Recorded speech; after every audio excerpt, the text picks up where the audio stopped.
বলেছি যে আমরা শতাব্দীর মুখ থেকে কবিতা শুনতে চাই। এটা আমাদের স্পেশাল রিকোয়েস্ট গোটা ইউনিটের তরফ থেকে। দিদি, তোমাদের এখানে বড়দের কথা হয়, সুতরাং বড়দের ভাষায় কবিতা বলতে কোনো অসুবিধা নেই, কিন্তু যদিও সমাজের কথা এবং বাজে কথা আছে, কিন্তু ভালোর জন্যে। খুব সুন্দর দেখাচ্ছে কিন্তু রিডিং গ্লাসেস। এমনিতেই সুন্দর, আরো সুন্দর দেখাচ্ছে। Thank you. তাহলে পড়বো এখন। ও মেয়ে, তোর বয়স কত? কি জানি গো, মা থাকলে বলে দিত। সেই যেবারে দাঙ্গা হলো, শয়ে শয়ে লোক মরলো, হিন্দুদের ঘর চললো, মুসলমানের রক্ত ঝরলো, তখন নাকি মা পোয়াতি, দাঙ্গা আমার জন্মতিথি। ও মেয়ে, তোর বাবা কোথায়? মা বলেছে গরিবদের বাবা হারায়। কেউ তো বলে বাপটা আমার হারামি ছিল, মায়ের জীবন নষ্ট করে অন্য গায়ে ঘর বাঁধলো। মা বলতো শিবের দয়ায় তোকে পেলাম, শিবকেই তাই বাপ ডাকলাম।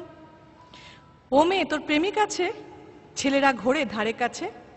প্রেমিক কি গো, মিষ্টি মিষ্টি কথা বলে, স্বপ্ন দেখায় দিন দুপুরে, চুড়ি কাজল মেলাতে কেনায়, ঝোপের দ্বারে জামা খোলায়। এসব নন্দ কাকা করেছে দুবার, প্রেমিক ওকেই বলবো এবার। ও মেয়ে, তোর পদবী কি? বাপই নাকি দেয় শুনেছি। পদবী থাকলে ভাত পাওয়া যায়, বাপের আদর কাঁদায় হাসায়, ওটা কি বাজারে মেলে?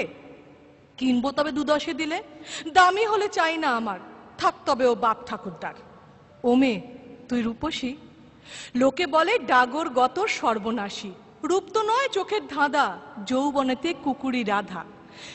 পুরুষ চোখের ইশারা আসে, সুযোগ বুঝে বুকে পাছায় হাতও ঘষে। রূপ কি শুধু মাংস পেশি? তবে তো আমি খুব রূপসী। ও মেয়ে, তোর ধর্ম কি রে? মেয়ে মানুষের ধর্ম কি গো, সবকিছু তো শরীর ঘিরে।